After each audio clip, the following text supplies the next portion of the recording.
사랑과 은혜가 풍성하신 아버지 하나님, 대림절의 세 번째 주일을 우리가 주님의 거룩한 성전에서 예배드리게 하시고 이 시간 말씀을 받게 하시니 진심으로 감사합니다.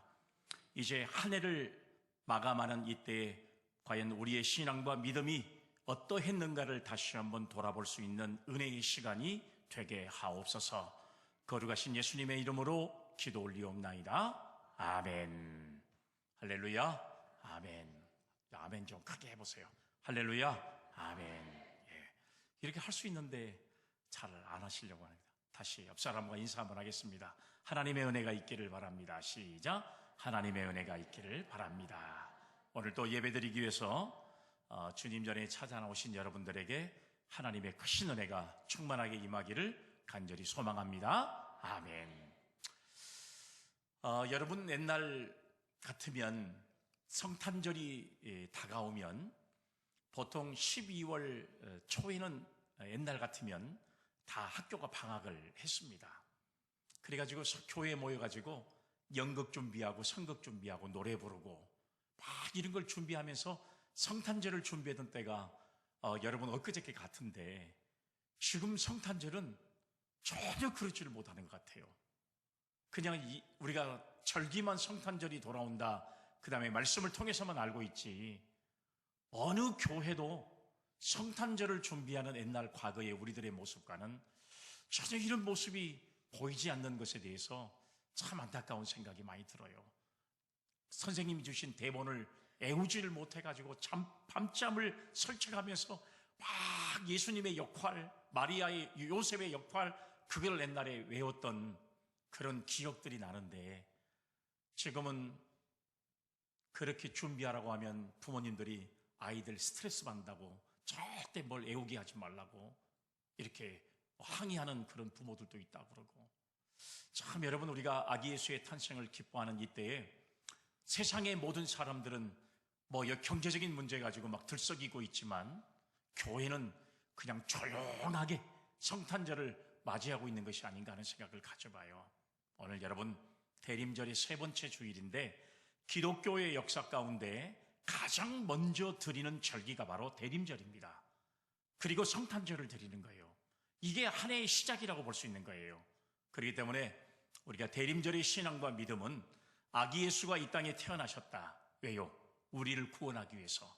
그래서 구원자로 오신 예수 그리스도의 탄생을 온 세상의 사람들과 함께 기뻐하면서 드리는 바로 이 절기이기 때문에 이 대림절의 절기는 굉장히 중요한 절기가 아닐 수 없어요.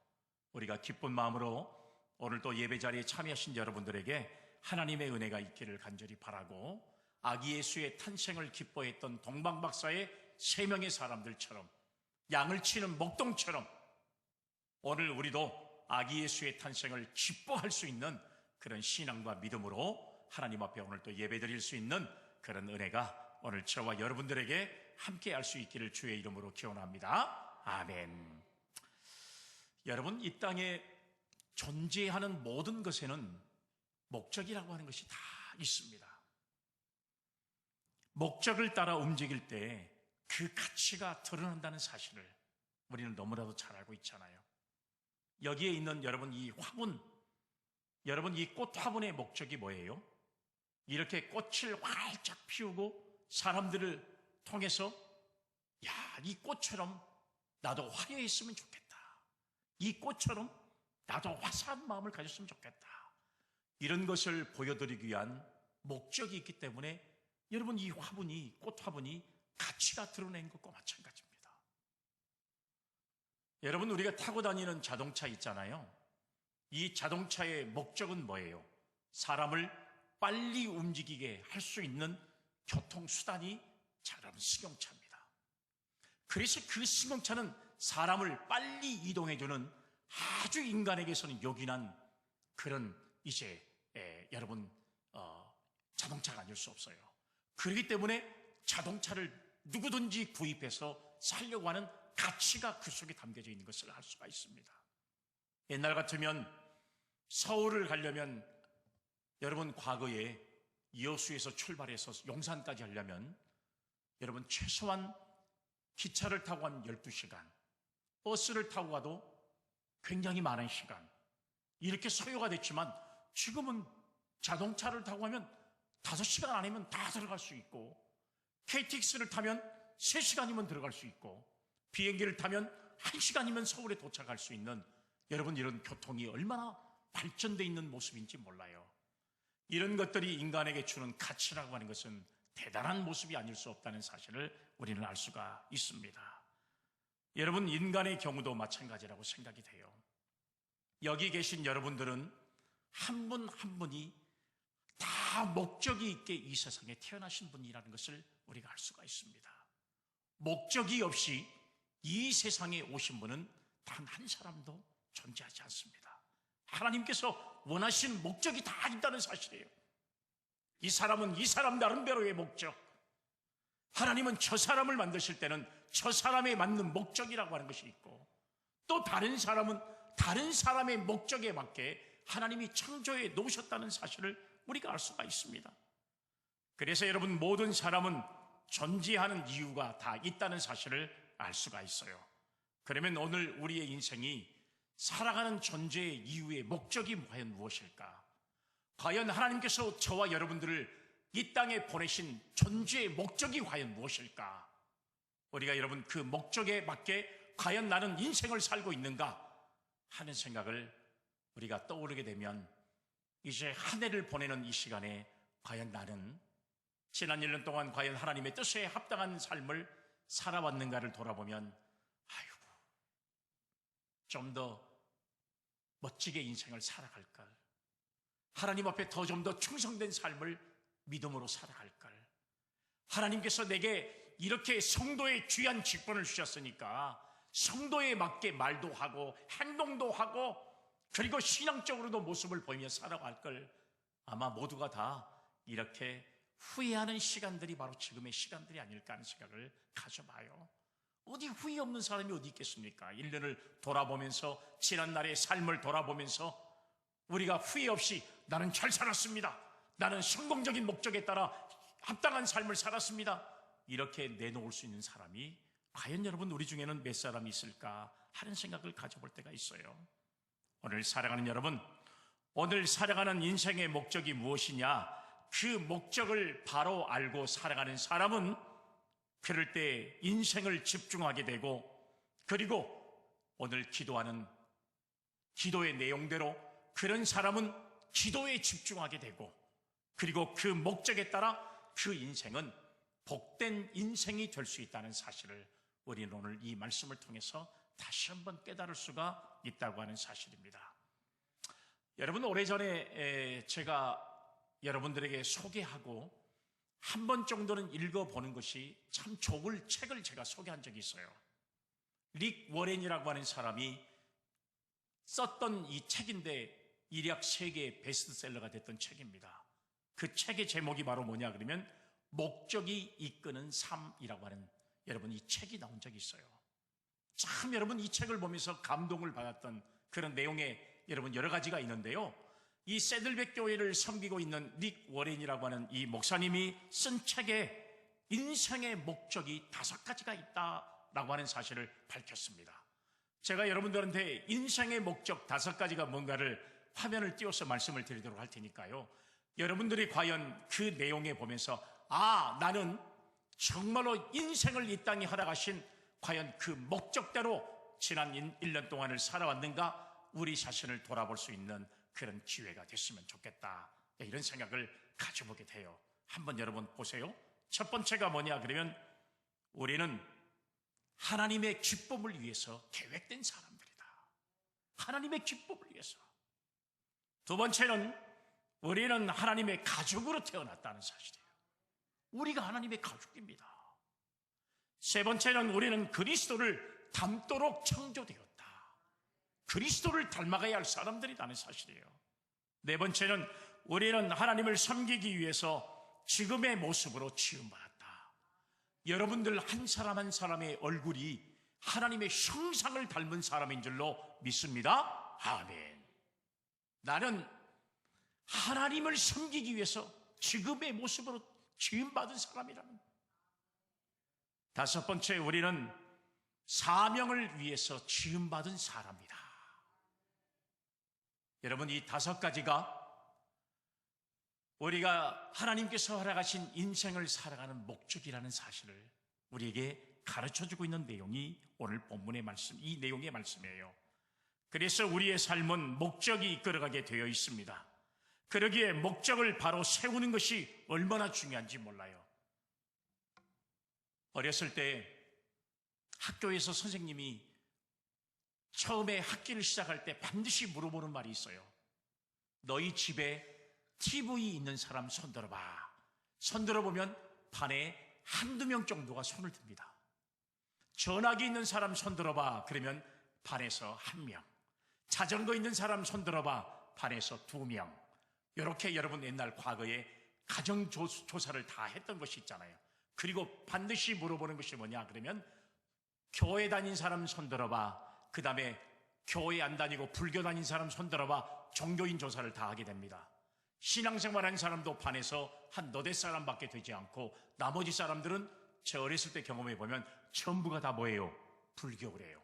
그러면 절에 어디 교회 어디 절에 다녀 물어보면 절에는 안 가도 부모님이 불교인이니까 나도 불교인입니다.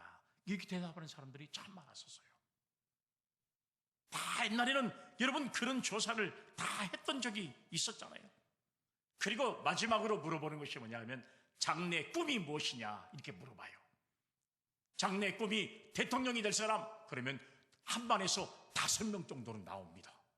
장관이 될 사람 5명 정도 나와요. 전부 그렇게 대답을 해.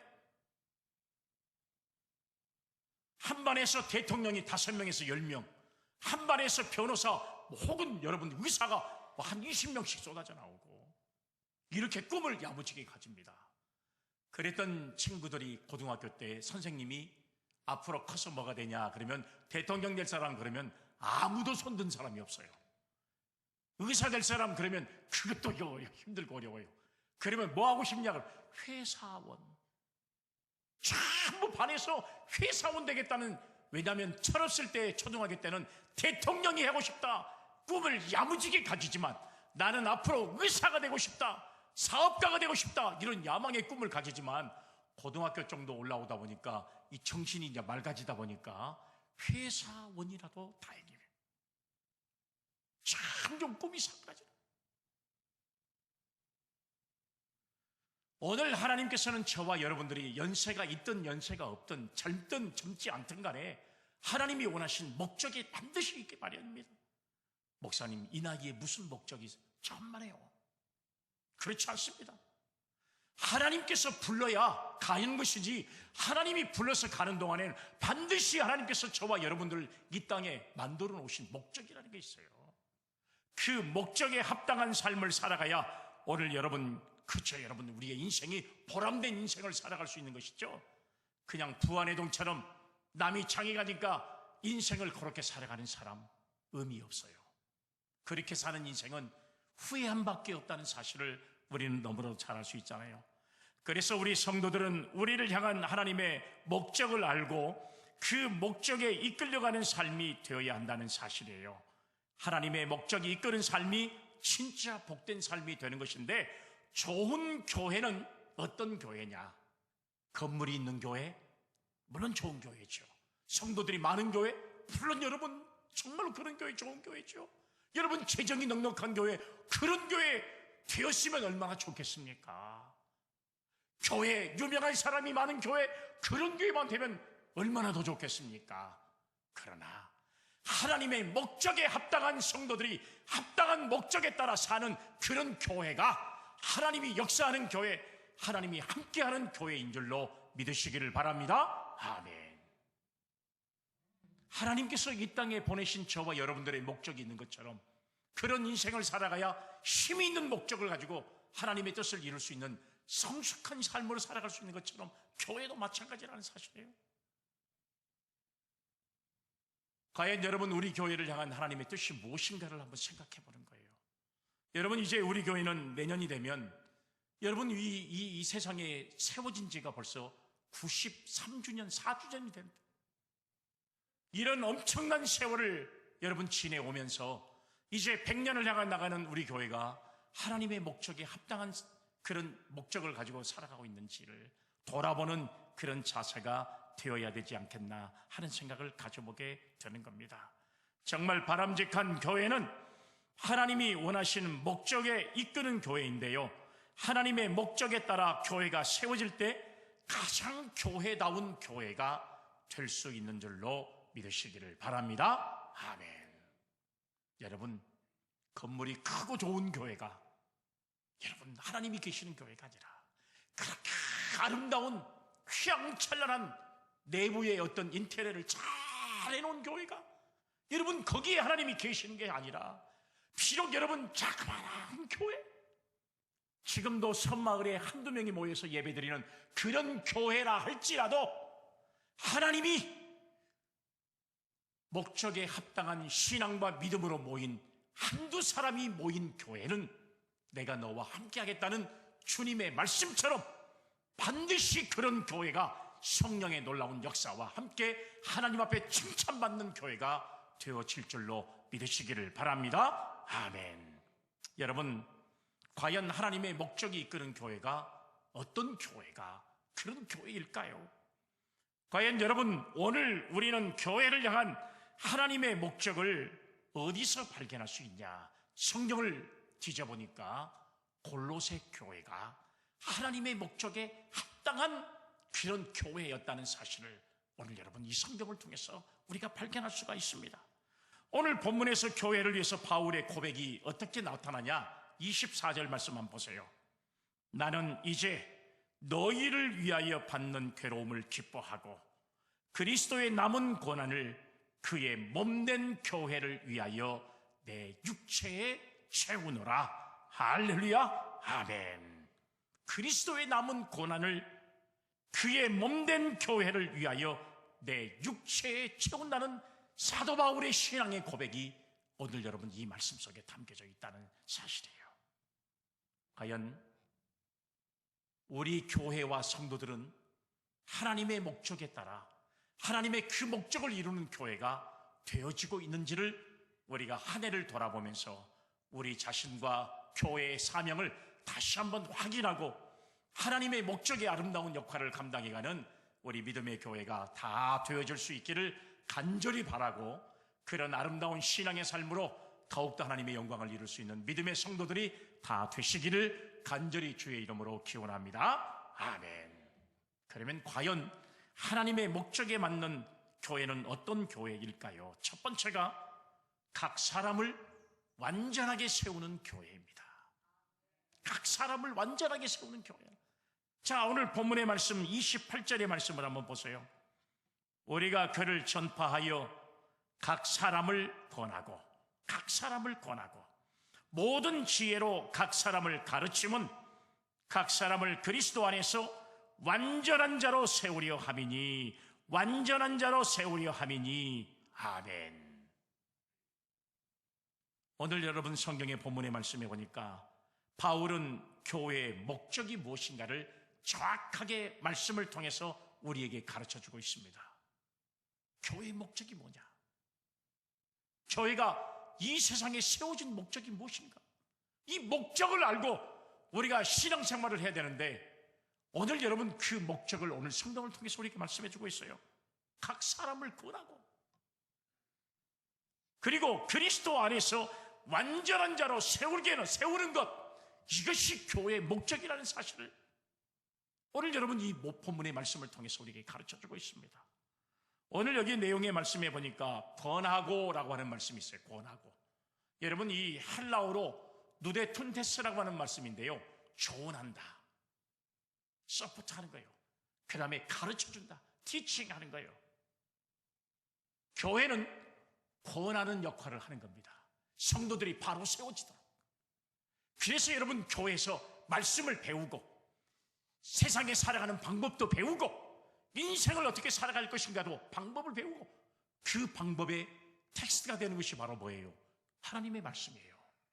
그러니까 오늘 권한다는 이 말씀은 오늘 여러분 내용의 말씀에 조언하다, 그 다음에 가르치다, 그런 의미를 가지고 있는 이 내용의 말씀은 사도 바울이 왜 이 말씀을 전하셨냐 하는 것들을 보게 되면요, 당시에 잘못된 교리들이 교회 안에 들어온 그런 일들이 비일비재했습니다. 소위 말한 이단 사상들이 교회를 침투해가지고 교회를 힘들게 만들고 있는 바로 초대교회의 모습을 우리가 볼 수가 있는데요. 여러분, 이런 잘못된 교리들과의 싸움에서 절대로 지지 말고 그리고 대항하도록 경고하는 내용의 말씀이 이 말씀 속에 담겨져 있어요. 그러니까 교회는 세상의 어떤 것과도 싸워서 이겨야 되는 막중한 사명이 있는 믿음의 모습으로 훈련받는 곳이 바로 어디냐? 교회라는 사실이에요. 오늘 말씀에 보니까 완전한 자로 세우려 함이니라고 하는 이 말씀은 어떤 의미가 있냐?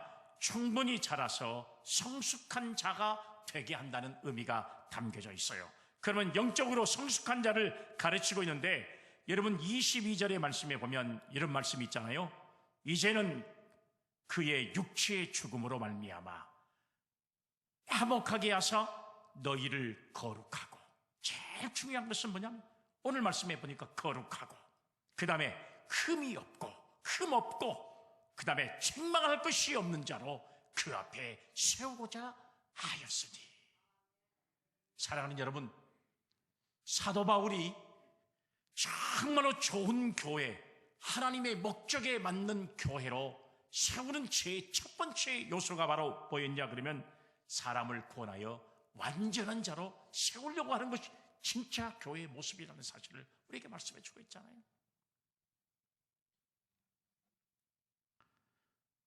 거룩하고 흠없고 책망할 것이 없는 자로 교회가 그 사명을 감당하고, 그런 성도들이 함께 신앙생활하는 교회는 하나님의 목적에 맞는 성도들이 존재하는 교회가 될 수 있다는 사실을 말씀하고 있어요. 오늘날 성도들은 이러한 자로 세우려는 대바울 사도의 사명과 또한 오늘날 모든 교회 지도자들이 가져야 할 사명이 바로 이런 사명이라는 사실이에요. 이 사명이 오늘날의 목회자들과 지도자들에게 바로 주어지는 하나님께서 역사하시는 사명이라는 사실이에요. 그런데 여러분, 오늘날의 교회는 성도들을 이렇게 세워가지를 못하고 있습니다. 흠이 없고 그리고 책망할 것이 없는 자로 세워야 되고 거룩한 믿음의 사람들로 세워가야 되는데, 그런 역할을 하는 교회 지도자들이 존재하지를 못하는 거예요. 신앙생활도 내 마음대로, 내 생각대로, 내 뜻대로, 내가 하고 싶은 대로. 그러니까 이미 교회는 권징이라는 것이 사라져버리고 말았다는 사실이에요. 교회 나오고 싶으면 나오고, 말고 싶으면 말고, 10의 1조 드리고 싶으면 드리고, 말고 싶으면 말고, 헌신하고 싶으면 하고, 말고 싶으면 말고. 너무나도 극적인 대조가 이루어지는 현상이 바로 오늘날 개인주의로 똘똘 뭉쳐진 교회의 모습이 바로 이런 모습이에요. 그러나 교회는 각 사람을 구원해서 완전한 자로 세우는 것이 바로 하나님의 목적에 따라 세워진 교회의 사명이다. 오늘 여러분, 사도 바울은 이 말씀을 오늘 저와 여러분들에게 주고 있는 거예요.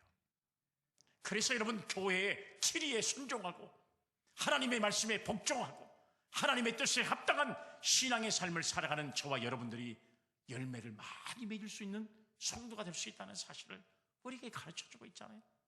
교회에서 여러분 좀 책망하고 막 여러분 바르게 신앙생활 할 수 있도록 권면하면, 목사님 제가 오늘부터 다른 교회로 옮기겠습니다. 그러면 다른 교회로 가버려요. 그러면 다른 교회에서는 박수치고 환영해요. 우리 교회로 오셨다고. 어떤 분인지도 모르면서 그 교회에서 또 문제를 일으켜요. 또 다른 교회 가면 또 우리 교회 새신자로 오셨다고 막 박수치고 와. 정말 한국 교회가 큰 문제가 아닐 수 없어요. 옛날 같으면 저희들이 여러분 신앙생활하면서 목사님께 혼나거든요. 그러면 목사님 잘못했습니다. 앞으로 잘 바르게 살아가도록 하겠습니다. 정말 최선을 다하겠습니다. 하고 여러분 이렇게 어른들이 하는 모습을 다 저희들은 배웠는데, 지금은 우리가 이런 모습이 교회 안에서도 사라져버리고, 그러다 보니까 가정에서도 사라져버리고, 군대에서도 사라져버리고, 모든 직장에서 사라져버리고, 남에게 듣기 싫은 소리를 듣지 않으려고 하는 극단적 이기주의에 빠져있는 모습이 여러분 우리들의 삶의 모습이잖아요. 이것이 교회 안에까지도 들어와가지고 결국에는 교회도 이런 모습이 되어버리고 있는 그런 현실이 바로 참 너무나 안타까운 모습이 아닐 수 없다는 사실이에요. 완전하다, 이 말은 온전하다, 그런 뜻을 가지고 있어요.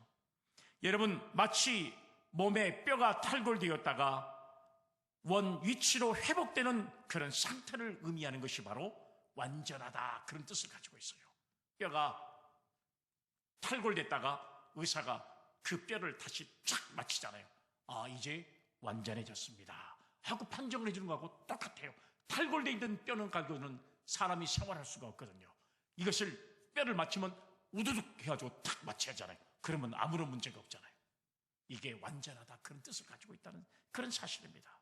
에베소서 4장 13절 말씀을 한번 보세요. 우리가 다 하나님의 아들을 믿는 것과 아는 일에 하나가 되어 온전한 사람을 이루어 그리스도의 장성한 분량이 충만한 데까지 이르리니. 할렐루야, 아멘.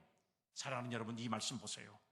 온전한 사람을 이루어 그리스도의 장성한 분량에 이르는 데까지 이르리니. 여러분, 이렇게 말씀하고 있잖아요. 우리의 신앙과 믿음의 목적은, 하나님께서 우리를 여러분 선택해서 부르신 목적은 완전한 사람으로 세우기 위한 하나님의 계획인 줄로 믿으시기를 바랍니다. 아멘. 오늘 사랑하는 여러분, 이처럼 잃어버렸던 하나님의 형상을 회복한 건강한 상태가 되게 하는 것이 교회의 목적이라는 사실이에요. 주님의 제자는 전적으로 자신을 주님께 맡기는 겁니다. 주님의 제자라고 자청한 바울을 보세요. 자기를 철저하게 맡기고 살아왔습니다. 자기가 가지고 있는 모든 것을 다 배설물로 여겨버렸던 사람이 바울 아니었습니까? 가지고 있는 지식, 누리고 있는 명예, 자기가 가지고 있는 모든 물질적인 것, 내 인생의 가장 최고라고 하는 예수 그리스도를 만나고 난 이후에는 내가 가지고 있는 모든 것들은 다 세속적인 것이고 다 이것을 나는 배설물로 똥으로 여겨버리고 말겠습니다 하고 고백했던 사람이 사도 바울의 모습이잖아요.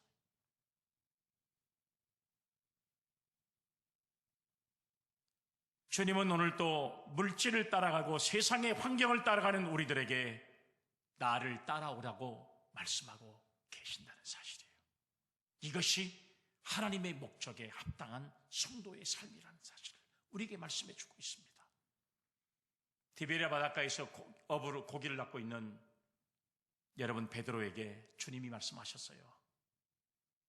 지금은 네가 고기를 잡는 어부의 인생이지만 이제부터는 사람을 낚는 어부가 되게 하겠다. 그렇게 주님의 선언을 받고 난 이후에 베드로의 결단이 뭐였습니까? 배와 그물을 버려두고, 배는 자기의 삶을, 자기의 인생을 윤택하게 만들었던 가장 유일한 도구가 배였습니다. 그리고 그물이었습니다. 자기 인생에 배와 그물처럼 최고의 것이 어디 있습니까? 그것을 다 버려두고 주님을 따라 나갔던 베드로의 신앙의 결단을 우리가 볼 수 있잖아요. 여러분, 이것처럼 우리도 돈과 물질과 환경 등 보이는 현상을 따라가지 말고 주님을 따라가는 완전한 즉 제자가 되어야만, 그리고 각 사람을 주님의 제자가 되게 하는 목적에 따라 살아갈 때 우리는 목적에 맞는 그리고 가치 있는 인생을 살아갈 수 있는 성도가 되어질 줄로 간절히 믿으시기를 주의 이름으로 축복합니다. 아멘. 오늘 여러분, 우리에게는 너무나도 소중한 목적이 있잖아요. 또한 여러분, 우리 교회를 향한 목적 또한 분명하잖아요. 그것은 주님의 제자로 세워지는 것이 주님의 목적입니다. 주님이 합당한 신앙과 믿음의 삶을 따라가는 교회, 그런 교회 안에 성도들이 믿음으로 살아가는 성도들, 하나님의 목적이 바로 여기에 있다는 사실이에요. 그리고 제자 삼는 것입니다. 제자의 삶은 기복적 신앙을 뛰어넘어서 사람을 구원하고 세상을 구원하는 일에 뛰어드는 것입니다. 이것이 주님의 기쁨이 되는 교회를 이룰 수 있는 길이고 목적이 이끄는 삶을 살아갈 수 있는 그런 희망적인 교회가 될 수 있다는 사실. 과연 여러분, 이런 목적에 합당하도록 삶을 살아가는 우리 믿음의 성도들과 우리 교회가 되어질 수 있기를 간절히 주의 이름으로 기원합니다. 아멘. 여러분, 오늘 교회의 목적은요, 각 사람을 여러분 이제 완전하게 세우는 교회. 여러분, 하나님 앞에 어떤 어려움이 와도 어떤 문제가 내게 닥쳐와도 흔들리지 않고 믿음으로 바로 세워지는 그런 성도들이 존재하는 교회, 이런 교회가 하나님의 목적에 합당한 교회인 줄로 믿으시기를 바랍니다. 아멘. 두 번째는 어떤 교회가 하나님의 목적을 이룰 수 있는 교회가 될 수 있을까? 오직 말씀과 성령으로 되어지는 교회입니다. 말씀과 성령으로 되어지는 교회예요. 본문의 말씀 25절의 말씀을 보니까 내가 교회의 일꾼 된 것은 하나님이 너희를 위하여 내게 주신 직분을 따라 하나님의 말씀을 이루려 함이니라. 할렐루야. 아멘. 사랑하는 여러분, 오늘 말씀에 보니까 내가 교회의 일꾼 된 것은, 사도 바울이 고백이잖아요. 내가 교회의 일꾼 된 것은 하나님이 너희를 위하여 내게 주신 직분을 따라 하나님의 말씀을 이루려 함이니라. 하나님의 말씀을 이루려. 목적이 이끄는 삶을 살아가기 위해서는 필요한 것이 바로 뭔지 아세요? 말씀과 성령의 능력입니다. 말씀과 성령의 능력이 우리 속에 역사하지 않으면 순간적인 변화는 이룰 수 있지만 영원한 변화는 이룰 수가 없어요. 언제부턴가 우리 한국교회 성도들은 순간적으로는 빨리 변화를 일으킨 것 같지만 그 변화가 끝까지 가지는 못하는 것 같아요. 옛날 과거에 여러분들이 신앙의 선배들은요, 수많은 어려움을 가지고 있었고 수많은 신앙의 문제들이 그들 속에 어떻게 얼마나 힘들게 찾아왔는지 몰라요. 그럼에도 불구하고 그를 극복하면서 끝까지 말씀을 부여잡고 성령의 능력으로 이겨갔던 모습을 우리는 볼 수가 있잖아요. 우리가 여러분 중요한 것은 뭐냐면 말씀과 성령의 능력이 우리를 지배하고 교회를 지배할 때 우리는 영원한 하나님의 백성이 될 수 있다는 사실을 믿고 나가는 신앙이 정말 중요할 줄로 믿으시기를 바랍니다. 아멘. 우리의 경험, 우리의 지식, 우리의 노하우 정말 중요하지요. 살아왔던 여러분, 우리가 그동안에 살아오면서 수많은 어려움을 반복을 해가면서 터득한 이 경험이야말로 얼마나 여러분 우리 인생에 소중한 것이라고 하는 것을 우리가 알 수 있잖아요. 실패한 것으로 끝나버렸으면 여러분 그 실패가 우리에게 영원한 실패로 좌절로 인도될 수 있지만 실패를 경험해서 성공했다면 그 실패가 우리를 바르게 이끌어주는 삶의 계기가 된 거나 마찬가지잖아요. 그러나 우리는 하나님의 말씀 안에서 성령의 이끌리심이 우리의 경험과 생각보다 앞설 수 있는 그런 신앙과 믿음으로 살아가는 성도가 되어야 하나님이 우리의 목적에 맞게 우리를 인도해 주시는 그런 믿음의 사람이 되어진 줄로 확신할 수 있기를 주의 이름으로 기원합니다. 아멘. 28절의 말씀을 보면 각 사람을 주님의 온전한 사람으로 세우기 위해서라고 하는 헌신의 모습을 볼 수가 있는데요. 여러분, 이렇게 바울은 열심히 가르치기에 최선을 다했습니다. 온전한 주님의 제자로 세워지기를 바라며 얼마나 최선을 다한지 몰라요. 열심히 주의 복음을 선포했습니다. 가는 곳마다 하나님의 복음을 전파했습니다. 무수하게 많은 어려움과 고통이 찾아와도 하나님의 말씀을 증거하는 일에 최선을 다했습니다. 그러면 바울이 전하려고 하는 것이 뭐였을까요? 왜 그렇게 그토록 어려움을 당하고 수많은 고난을 당하면서도까지도 바울이 전하려고 했던 여러분 이 복음이 바로 무엇이었을까요? 그건 바로 하나님의 말씀이었잖아요. 하나님의 말씀이었어요. 참된 제자는 말씀으로 되어지기 때문에 그렇습니다. 말씀을 받을 때 성령이 임하게 되고, 그래서 참된 제자의 삶은 말씀과 성령으로 충만해서 움직이는 사람이 진짜 참된 제자가 된다는 사실이에요. 목적이 이끄는 삶은 성령의 능력을 힘입어 살아가는 그런 교회와 성도가 되어질 때 내 경험과 내 생각과 내 가치관에 따라 움직여지는 내 인생이 아니라 하나님의 말씀과 성령의 역사가 나를 움직여주고, 교회가 얼마나 경험이 많은 사람들로 위해서 움직여지는 교회가 아니라 하나님의 말씀과 성령으로 이끌어지는 교회가 진짜 좋은 교회. 할렐루야, 아멘. 그런 교회가 되어야 한다는 사실이에요. 건물이 큰 교회, 많은 성도들이 예배하는 교회, 재정이 충만한 교회, 다 좋은 교회지만, 그러나 그것보다 더 하나님이 원하시는 교회는 말씀과 성령이 충만한 믿음의 성도들이 합당한 모습으로 하나님의 뜻을 이루는 교회, 진짜 좋은 교회인 줄로 믿으시길 바랍니다. 아멘. 오늘 본문의 29절에 이런 말씀이 있잖아요. 내 속에서 능력으로 역사하시는 이의 역사를 따라 수고하노라. 여러분, 오늘 본문의 말씀 이거 한번 딱 보세요. 주님의 제자는 말씀과 성령을 떠나서는 생각할 수가 없다는 거예요. 내 속에서 능력으로 역사하시는 이의 역사를 따라 수고한다는 사실이잖아요. 그렇기 때문에 여러분, 오늘 저와 여러분들은 말씀으로 잘 훈련받아야 된다는 사실이에요. 말씀을 받을 때에 내가 어찌할꼬, 말씀을 받을 때 내 심령이 뜨겁게 일어나야 되고 성령이 막 충만하게 즉사는 그런 신앙인의 삶을 살아갈 때 하나님의 목적에 맞는 성도의 삶을 살아갈 수 있는 줄로 믿으시기를 바랍니다. 아멘. 그래서 그런 사람들은 삶 속에서 막 성령의 능력이 나타나는 거예요. 말씀으로 충만한 사람, 말씀으로 무장하는 사람은요, 입을 열 때마다 하나님의 역사가, 기적이 막 나타나는 거예요. 이런 신앙의 삶을 이룰 수 있는 교회 성도들이 되어지기를 주님의 이름으로 축복합니다. 아멘. 중요한 것은 오늘 이 말씀에 보면 각 사람이에요. 각 사람. 그러니까 각 사람이라는 말은 무슨 말이에요? 모든 사람, 한 사람에게만 나타나는 게 아니에요. 누구 어떤 특정한 사람에게만 나타나는 능력이 아니라 각 사람이라고 하는 것은 각각 모두가 다.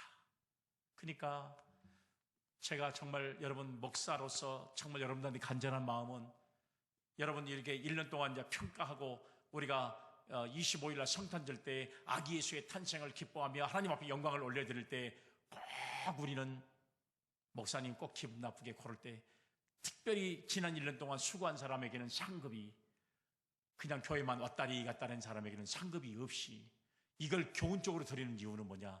하나님 앞에 섰을 때 상급이 있는 것과 없는 것의 차이는 어떤 것인가를 맛보세요 하고 제가 교훈적으로 영적인 교훈을 줘도 깨닫지 못하다가 그날만 되면 기분 나쁘고, 왜 나는 아무것도 안 했지, 다 잘해야지 하면서도 내년 되면 해보면 다음에 할게요, 다음에 할게요, 다음에 할게요. 안 돼요. 성경에는요, 제일 중요한 인물이 두 사람이 나온다고 하잖아요. 뭐 누구예요? 목사님 삭개요. 제가 밥 살게요. 밥 살게요. 삭개오가 정말 좋은 인물이에요. 그게 무슨 일을 하면 목사님 제가 살게요. 삭개오가 나쁜 인물이 아니에요. 여러분 학계 선지자 있잖아요. 누가 좀 이 일을 좀 해보실래요? 제가 할게요.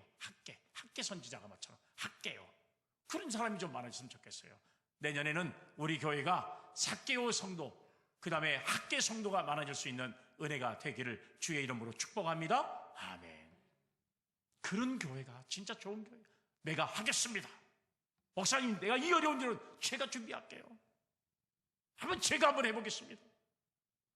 어느 집사님이 이번에 좀 나오셔서 성탄 추리하는데 좀 도와주세요 하고 제가 부탁을 했더니, 목사님이 부탁하신 내용은 제가 어떻게든지 도와드리려고 노력하고 있습니다. 가슴이 그냥 막 뻥 뚫려버려요. 가슴이. 몸도 안 좋아가지고, 제가 감기 몸살이 걸려가지고 힘들었는데 그 소리를 들으니까 가슴이 뻥 떠져버려요. 이 목사의 마음은요, 말 한마디에 얼마나 감이 됩니다. 여러분들이 설교할 때 아멘 하는 소리가 그냥 가슴이, 건강이 확 뚫려진 것처럼 그렇게 돼요. 할렐루야. 그래도 안 하는 사람 있잖아. 죽 갔어요 정말. 축하사. 할렐루야. 놓쳤구나. 놓쳤어. 정신 놓고 있다가 남들 다 아멘하고 나니까 이제 하려고 하니까 어색스럽고 힘들고 그러지 말고 정신을 바짝 차리고 우리가 하나님의 말씀으로 무장하고 신앙으로 나갈 때 하나님이 반드시 저와 여러분들을 통해서 엄청난 능력과 역사와 기적을 체험하는 믿음의 성도가 될 줄로 믿으시기를 바랍니다. 아멘. 사랑하는 여러분, 오늘 여러분 제자로 살아가는 비전을 반드시 꾸며야 돼요. 그러면 제자로 살아가는 사람의 비전은 어떤 것이 제일 먼저 나타나느냐? 가치관의 변화가 나타나요. 사람이 가치관의 변화가 나타나는 거예요. 그동안에는 여러분 상대적인 가치를 우리가 두고 살아가거든요. 행복하십니까? 그러면 뭐라고 말하냐? 내가 저 사람보다는 행복하지 않습니다. 저 사람보다는 내가 즐거운 일이 없습니다. 꼭 상대적인 가치를 내세우는 사람들이 많아요. 누구를 비교하고 다른 것과 비교해서 내 자신을 낮추는 거예요. 그런데 여러분 그러지 마세요. 상대적인 가치가 중요한 게 아니라 이제는 성령의 은혜를 받으면요 절대적인 가치에 중요시하는 사람이 될 수가 있다는 사실이에요. 그래서 인생의 목적이 달라진 것입니다. 방향이 달라진 것이에요. 그래서 사도 바울이 고백할 때 뭐라 그러냐? 사나 죽으나 사나 죽으나. 여러분 사나 죽으나 내가 하나님의 영광을 위해서 살겠다는 신앙의 고백이 오늘 사도 바울에게 나타난 것처럼 저와 여러분들에게 나타날 줄로 믿으시기를 간절히 바랍니다. 아멘. 우리가 세상의 사람들도 노력해야 여러분 어떤 것을 취득할 수 있는 것과 마찬가지잖아요. 여러분 얼마 전에 들려지는 이야기를 보니까 미국의 메이저리그에 진출하는 우리나라 선수들을 보세요. 여러분 거기에 출전하기 위해서 얼마나 여러분 노력을 하고 최선을 다하는지 그들의 이야기를 들으면 감동이 될 수밖에 없어요. 누구보다 최고가 되기 위해서는 그만큼 최선을 다합니다. 남들이 다 쉬고 남들이 다 놀고 있을 때 배트를 흔들리고 공을 쳐대고 공을 던지면서 노력했기 때문에 이만한 가치를 나타낸 것과 마찬가지잖아요. 노력하지 않고 최선을 다하지 않고 어떻게 여러분 이 일을 할 수 있는 것 있겠어요? 오늘 여러분 우리가 하나님의 말씀과 성령의 능력을 체험받고 믿음으로 살아가려고 하는 신앙의 노력이 우리에게 주어질 때 오늘 그 다음부터는 능력이 넘치는 성도의 삶을 살아가게 될 줄로 믿으시기를 바랍니다. 아멘. 자, 29절 말씀 한번 보세요. 본문의 말씀 29절의 말씀에 보면 나도 내 속에서 능력으로 역사하시는 이의 역사를 따라 힘을 다하여 수고하노라 이렇게 고백을 하고 있잖아요. 힘을 다하여 그랬어요. 힘을 다하여. 힘을 다한다는 이 말씀은 헬라어로 아고니조 메노스라고 하는 말인데요. 싸우다 그 다음에 고뇌하다라고 하는 의미를 가진 아고니조마이라고 하는 말에서 유래된 바로 그런 내용의 말씀입니다. 그러니까 힘을 다했다 이 말은 싸우다 고뇌하다 그런 뜻을 가지고 있다는 사실이에요. 그러면 여기 말씀에 보니까 수고하노라 이 말씀은 헬라어로 코피오. 수고하려면 코피 터져야 된다 그 말이랑 똑같아요. 그러니까 여러분 힘쓰다 수고하여 지치다 이게 수고하는 거예요. 수고하는 거. 힘쓰다 지치는 거예요. 지치는 거. 그만큼 최선을 다하는 것이 바로 여러분 그 의미가 바로 여러분 오늘 이 말씀 속에 담겨져 있잖아요.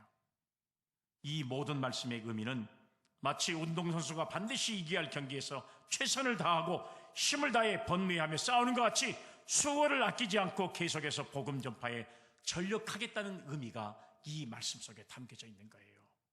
여러분 하나님의 말씀과 성령으로 충만한 교회 그런 성도가 하나님의 목적에 맞는 교회인 줄로 믿고 우리가 이 일을 위해서 전력을 다할 수 있는 그런 믿음의 성도들 교회가 될 수 있기를 간절히 주의 이름으로 기원합니다. 아멘. 마지막 세 번째는요 고난과 역경 속에서도 넘어지지 않는 교회입니다. 고난과 역경에서도 넘어지지 않는 교회예요. 자 여러분 본문 24절 말씀만 보세요. 나는 이제 너희를 위하여 받는 괴로움을 기뻐하고 그리스도의 남은 고난을 그의 몸된 교회를 위하여 내 육체에 채우노라. 아멘. 사랑하는 여러분 오늘 여러분 성경의 오늘 설교의 제목이잖아요. 그리스도의 남은 고난을 그의 몸된 교회를 위하여 내 육체에 채운다는 사실이에요. 사랑하는 여러분 고난의 대가를 지불할 때 값진 기쁨의 열매를 거둘 수가 있습니다.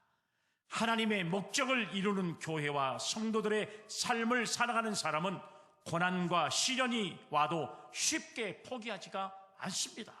왜 그래요? 목적이 뚜렷하기 때문에 그렇습니다. 여러분, 우리가 힘들고 어려워도 우리가 이 세상을 살아가는 목적이 무엇입니까? 내일이면 지금보다 더 행복할 수 있다는 목적이 반드시 있기 때문에 그래요. 여러분, 지금도 불행하고 내일도 불행하고 모레도 불행하고 금년도 불행하고 내년도 불행하고 10년 후에도 불행할 것 같으면 우리가 여러분 지금 인생을 왜 사는 겁니까? 아니잖아요. 지금은 힘들어도 내일은 더 나은 삶, 내년에는 더 좋은 삶, 더 행복할 것이다, 이런 믿음을 가지고 사는 것이 우리의 모습이에요. 지금 비록 지금은 내가 이 땅에 살지만 나는 믿음과 신앙 안에서 하나님의 말씀으로 살다가 하나님의 영원한 나라, 소망의 천국을 이루면서 믿음으로 살 수 있다는 확신과 믿음이 있기 때문에, 그 목적에 있기 때문에 우리는 지금 힘들고 어려워도 살아갈 수 있는 것과 마찬가지인 줄로 믿으시기를 바랍니다. 아멘. 여러분, 교회도 마찬가지예요. 한 사람의 소중한 새 가족이 왔을 때도 그들은 저절로 성장하는 것이 아니잖아요. 그래서 그들이 주님의 제자로 세워지기까지 많은 돌봄과 양육이 필요한 것입니다. 사랑과 섬김의 본을 보이면서 성장을 도와야 한다는 사실이에요. 그리고 훈련이란 대가를 지불하면서 제자가 되게 하는 것이 교회의 사명인 것처럼 우리는 고난과 역경이 우리의 신앙과 믿음과 젖먹이 이를 때 성숙한 성도가 될 수 있다는 사실을 반드시 믿고 우리는 고난을 두려워하지 않는 그런 믿음의 성도들이 다 되시기를 간절히 주의 이름으로 기원합니다. 아멘. 그래서 여러분, 이것을 하늘의 비밀로 사도 바울은 우리에게 말씀하셨어요. 어떻게 보면 이 말씀이 정말 우리에게 소망이 되는 말씀이에요. 27절의 말씀에 보니까요, 비밀과 영광의 소망이라는 단어를 사용했는데 말씀 한번 보겠습니다. 27절 시작. 하나님이 그들로 하여금 이 비밀의 영광이 이방인 가운데 얼마나 풍성한지를 알게 하려 하심이라. 이 비밀은 너희 안에 계신 그리스도시니 곧 영광의 소망이니라. 할렐루야. 아멘. 사랑하는 여러분, 오늘 여러분 우리가 고난받는 이유가 뭐예요? 오늘 성경의 말씀에 보니까 여러분, 비밀의 영광의 소망이 우리에게 있는 거예요. 우리가 고난받는 이유는 뭐냐? 예수 그리스도 때문에 고난받는 거잖아요. 오늘 여러분, 교회는 그리스도의 비밀을 나타내는 사역과 세상의 영광의 소망을 알리는 통로가 되어야 한다는 사실이에요. 주님은 오늘도 교회를 통해서 하늘의 비밀을 맛보게 하고 있잖아요. 그 사명을 오늘 우리가 가지고 있어요. 하늘의 비밀을 우리가 받고 그 비밀을 세상에 알려줘야 할 사명이 저와 여러분들에게 있다는 사실이에요. 그렇기 때문에 여러분, 우리는 오늘 성경의 바울이 말한 대로 오늘 여러분, 이 비밀을 세상에 알릴 수 있는 막중한 사명, 그 목적이 우리에게 있다는 사실이에요. 그 목적에 따라 믿음으로 사는 그런 성도의 삶이 되어야 할 줄로 믿으시기를 바랍니다. 아멘. 오늘 여기 말씀해 보니까 비밀이라는 말이 있습니다. 비밀. 이 비밀이라는 말을 헬라어로 미스테리온이라는데요, 이건 바로 비밀이 뭐냐? 하늘의 비밀은 뭐냐? 하나님께서 우리를 통해서 세상의 비밀을 말씀해 놓는데 그 비밀은 바로 무엇이냐? 비밀을 가르쳐 줘야 돼요? 안 가르쳐 줘야 돼요? 비밀은 안 가르쳐 줘야 돼요. 그런데 하늘의 비밀을 가르쳐 주라고 우리에게 사명을 줬어요.